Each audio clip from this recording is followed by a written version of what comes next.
그러면서 이제 제가 얘기하고 싶은 부분은 이제 뭐냐면은, 지난 라이브 때도 얘기를 했었지만, 파티는 안 파는 게 맞는 것 같아요.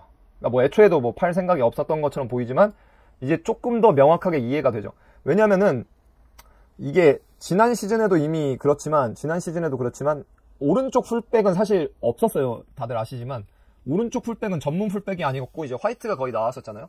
애초에 전문 풀백인 선수를 두지 않고 했기 때문에, 지금 파티가 이런 식으로 최근 뭐 이제 2경기 했지만 2경기에서 경기하는 것처럼 움직이더라도 전혀 문제가 없어요.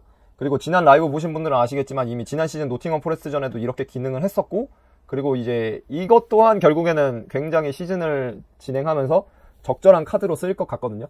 특히 상대가 어떤 식으로 플레이하느냐에 따라서 이런 식으로 플레이하는 게, 이런 식의 전략 전술을 가져가는 게 굉장히 효율적인 것으로 보이는데, 그러다 보니까 이제 파티를 이렇게 쓰는 것 자체는 굉장히 공격 국면에서 봤을 때 특히 굉장히 유효해요. 그리고 조금 더 구체적으로 얘기를 하자면은, 로우 블록으로 상대 페널티 박스까지 내려앉아서 경기를 하는 팀들을 상대로 했을 때, 특히 사카가 더블팀을 당하는 경우가 발생했을 때 굉장히 유효하게 이제 활용될 수 있는 카드예요.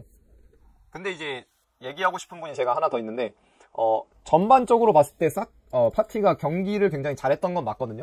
뭐 맨 오브 더 매치로 꼽아도 뭐 데클랑이 뽑혔더라고요. 보니까 맨 오브 더 매치는 데클랑이 뽑히긴 했는데, 저는 파티가 뽑혔어도 크게 문제가 없다고 보는데, 근데 여기서 이제 약간 그 순간 찰나기 때문에 아마 아스날의 코칭 스태프 코치들이나 분석관 같은 경우는 포착을 했겠지만 대부분의 분들은 아마 포착을 못 하셨을 부분이 있는데, 파티를 이렇게 오른쪽 풀백으로, 인버티드 풀백, 우리가 보통 얘기하는 인버티드 풀백으로 쓰는 거에 약간의 그 리스크가 있어요.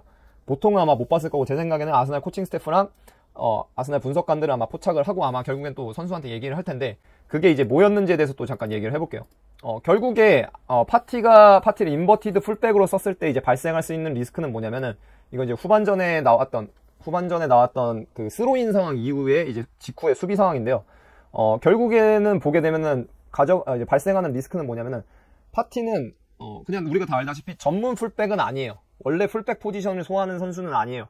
그런데 이제 공격 국면에서 이제 우리가 방금 살펴봤던 그런 상황에서는 보게 되면은 완전히 180도 공간에 놓여서 플레이하는 것은 아니게 되고, 결국에는 측면에서 대각선 뒤쪽에서 패스 라인을 만들어서 플레이하게 되고, 우리가 보통 흔히 얘기하는 이제 얼리 크로스를 올리거나 아니면 거기서 슈팅을 가져가거나 플레이하게 되거든요. 그러니까 거의 사실상은 뭐예요? 미드필더로 플레이하는 거예요. 그게 뭐 우리가 보통 사실 얘기하는 인버티드 풀백이고. 근데 제가 얘기하는 리스크는 그런 공격 국면이 아니고 언제 발생하냐면 바로 파티가 수비 국면에서 풀백을 해야 될 때요. 특히 언제? 자신들의 페널티 박스 근처에서 풀백으로 수비를 펼쳐야 할 때인데, 이제 지금 보신 장면 같은 경우가 이제 굉장히, 제 입장에서는 저는 한눈에 보였는데 아마 잘 못 보셨을 거예요.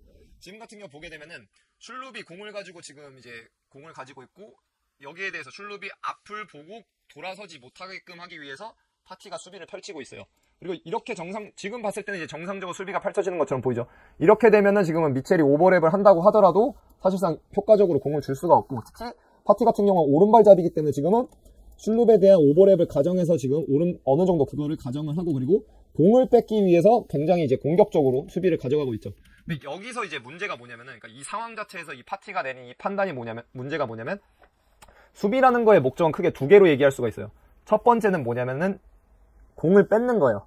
그리고 공을 뺏는 거에 대해서 가장 공격적으로 이제 실행되는 액션이 뭔 거예요? 태클인 거죠. 말 그대로 가장 공격적인 형태의 수비로서 공의 소유권을 상대로부터 뺏어오기 위해서 하는 행위가 태클인 거고, 근데 수비의 그럼 또 다른 목적은 뭐냐? 그러니까 조금 더 수비적인 관점에서, 수동적인 관점에서의 목적은 뭐예요? 실점하지 않는 거예요. 그리고 실점하지 않는다는 건 쉽게 말해서 뭐예요?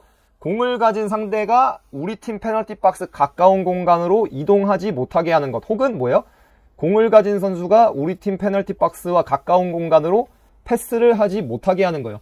그렇다면 이제 여기까지 얘기해봤을 때 방금 제가 얘기했던 두 번째 관점, 그러니까 조금 더 수동적인, 프로액티브한, 능동적인 관점에서 수비의 목적인 공을 뺏어오는 것 말고, 공의 소유권을 되찾는 것 말고, 지금은 페널티 박스 근처까지 왔기 때문에 실점하지 않는 것에 조금 더 포커스를 맞춰야 돼요. 그리고 그렇게 하기 위해서, 그거를 실행하기 위해서 가져가야 하는 가장 기본적인 건 뭐냐면 포지셔닝이에요. 수비의 올바른 포지셔닝, 방금 제가 얘기했던 목적을 감안했을 때 올바른 포지셔닝은 뭐냐면은 기준을 잡아야 되는데, 기준이 우리 팀 골대와 공을 가진 상대예요. 그리고 그 기준을 어떻게 잡을 수 있냐면은 지금 같은 경우는 골대 포스트랑 먼 포스트가 있고, 그 다음에 이제 가까운 포스트가 있겠죠. 먼 포스트랑 가까운 포스트를 이제 잇는 거예요. 상대랑 이었을 때, 이렇게 상대랑 잇게 되면은, 지금 이제 삼각형이 그려지죠.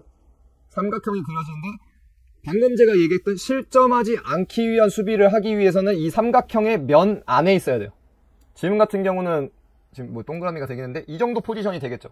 여기서 상대를 우리 골대에서 바깥쪽으로 몰아내는 형태가 돼야 돼요, 수비가. 바깥쪽으로 몰아내야지만 결국에는 우리 골대로 가까이 올 수가 없는 거예요. 공을 뺏을 수 있다면 뺏는 것도 좋겠지만 이미 우리 팀 페널티 박스와 가까워졌기 때문에 정상적으로 봤을 때 이제 좀 더 우선시해야 될 상황은 실점하지 않는 거. 결국 상대를 우리 골대에서 몰아내는 형태의 수비고, 그러면은 방금 제가 얘기했던 것처럼 가까운 포스트와 먼 포스트를 이었을 때 상대와 우리 팀 골대 사이 이 삼각형의 면 안에 서 있어야 돼요. 근데 파티 같은 경우는 지금 뭐예요? 두 번째 목적이 아니고 첫 번째 목적. 공을 뺏는 것에 너무 집중한 나머지 그 포지셔닝을 잃어버린 상태예요. 그 위치를 놓친 상태라는 거죠. 그러면서 이제 이어지는 상황에서 우리 팀 골대 쪽 공간을 내줬기 때문에 여기서 슐룹이 엘드래그를 하죠. 엘드래그로 뒤꿈치로 빼서 패스를 넣어버리고, 여기서 이제 오버래핑을 왔던 미첼이 공을 가지고 전진을 해서 이 공을 받게 돼요. 그러니까 결국에는 이제 중요한 건 뭐예요? 그러니까 전문 풀백이 아니라고 얘기를 했던 게 뭐냐면은, 그리고 거기서 리스크가 발생한다고 했던 게 뭐냐면, 보통은 이런 식의 수비를 하는 경우가, 풀백이 이런 식의 수비를 하는 경우가 언제 발생하냐면은, 다들 아시는 것처럼, 윙이 풀백이 되는 경우가 굉장히 많잖아요. 그리고, 그러니까 아예 완전히 커리어로 봤을 때 커리어 초반에는 프로가 되고, 윙을 했던 선수가 풀백이 되는 경우가 사실 굉장히 많잖아요. 심심치 않게 볼 수 있고. 근데, 윙이 풀백이 된 지 얼마 안 됐을 때, 그러니까 포지션을 변경하고 얼마 안 됐을 때나, 혹은 뭐 어쩔 수 없이 부상 선수가 발생을 해서 미드필더나 혹은 윙이 풀백을 수행했을 경우에 이러한 상황이 굉장히 많이 발생해요. 왜? 방금 제가 얘기했던 박스 근처 수비에서의 그 지식이죠. 그러니까 전술적인 지식이나 전술적인 그런 동작 자체, 경험 자체가 적기 때문에 그 상황에 대한 인식을 하지 못하고 공을 뺏는 거에 너무 치중한 나머지 해당 포지셔닝을 잃어버려서 이제 그 다음 상황에서 위기를 초래하는 경우가 많은데, 이 경기에서 이 크리스탈 팰리스전에서 딱 한 장면이에요. 이 장면이긴 한데, 근데 제가 맨날 얘기하지만 이것도 이 레벨은 이 한 장면도 안 돼요. 이 한 장면을 줬는데, 만약에 지금 이거 45분이었거든요. 후반 초반이었거든요. 0대0 상황인데 여기서 미첼이 공을 받아가지고 크로스를 해서 이제 골이 들어갔다고 가정을 해볼게요. 근데 크리스탈 팰리스는 아까 얘기했던 것처럼 로우 블록, 미디엄 블록해서 내려앉는 팀이에요. 근데 그러면은 0대0인 거랑 이제 1대0인 거랑은 완전히 다른 얘기인 거죠. 아스날 입장에서 경기를 할 때. 그러니까 이 한 장면도 결국에는 여기서 실점까지 가지는 않았거든요. 근데 여기서 만약에 실점이 들어갔다면 이제 그 얘기는 완전히 달라지는 거죠.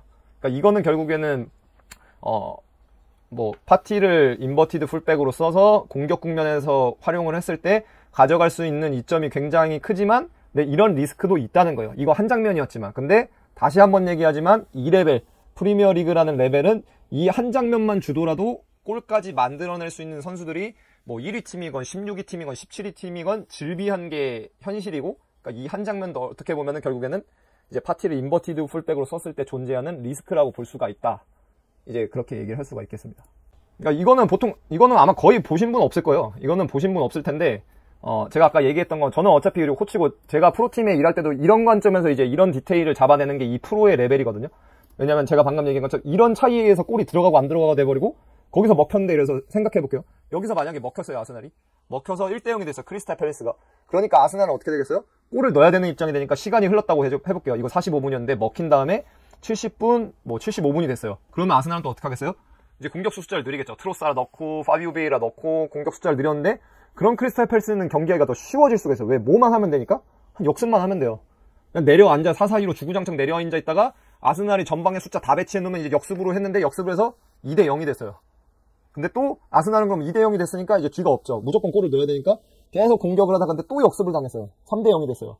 여기서 3대0으로 경기가 끝났어요. 그럼 이제 사람들은 뭐 어떻게 얘기하겠어요? 야, 아스날 크리스탈 팰리스 원정 가서 처발렸다. 야, 이거 처발렸네. 이거 이적 몇천억씩 들여가지고 했는데 아스날 크리스탈 팰리스한테 처발리고 앉아있네요. 이거 뭐 결국에는 뭐 데클랑 뭐 카이 하바츠 이거 뭐 다 완전 이적 쓸데없는 이거 헌영이 팼네라고 얘기하고, 아스날은 뭐 역시 우승 못한다 이렇게 얘기하면서 이제 끝났겠죠. 근데 그러니까 이제 제가 얘기하고 싶은 건 뭐야? 축구는 그렇게 이루어지는 게 아니라는 거죠. 이겼음에도 불구하고, 경기를 굉장히 잘했음에도 불구하고 이런 상황이 있었어요. 이런 상황이 있었고, 여기서 조금만 그 차이가 만들어졌어도 실점하면서 경기가 완전히 다른 방향으로 흐를 수가 있었다는 거죠. 그러니까 팬 입장에서는 어쩔 수가 없지만, 냉정하게 봤을 때 경기 결과를 가지고 뭐 감독이 어쨌다, 뭐 선수가 어쨌다는 사실 논할 수가 없어요. 왜 이것만 보면은 지금 경기 이기고 파티 굉장히 잘했지만, 요것만 떼놓고 볼게요. 요것만 떼놓고는 뭐예요? 이게 만약에 먹혔어요. 그럼 파티 뭐예요? 파티 죽일 놈이죠. 그리고 아르테타 뭐예요? 아르테타도 멍청한 감독이죠. 왜 전문 풀백이 아닌 선수를 풀백 자리에다 넣어가지고 그 수비에서 포지셔닝을 잃어서 왜 그 실점할 기회를 줬냐라고 얘기를 하겠죠. 근데 이겼으니까 아무도 그거 얘기 안 한다는 거예요. 물론 이거를 이 디테일을 보지도 못했겠지만, 근데 봤다고 하더라도 이겼으니까 아무 말도 안 하고 넘어가는 거예요. 근데 이게 뭐예요? 이게 제가 일하는 방식이고, 이게 저 유럽에서 탑 클래스 팀들이 일하는 방식이에요. 그리고 경기가 이겼어도 이거는 제가 아까 얘기했던 것처럼 제 생각엔 포착을 했을 거고, 아마 오늘 혹은 내일 비디오 세션에서 보고 얘기할 거예요. 선수한테. 개인 세션으로 아마 하겠죠. 카를로스 쿠에스타나 아니면 뭐 분석관이 불러가지고 아마 개인 세션으로 얘기할 거예요. 토마스한테, 파티한테. 야, 여기서 너 이렇게 했어야 되는데 여기서 근데 너가 이 포지셔닝을 잃어버리면서 이런 상황까지 왔어. 그러니까 여기서는 너가 실점하지 않는 거에 조금 더 포커스를 맞춰서 이 포지셔닝을 잃지 않아야 돼 라고 아마 비디오 세션을 할 거예요.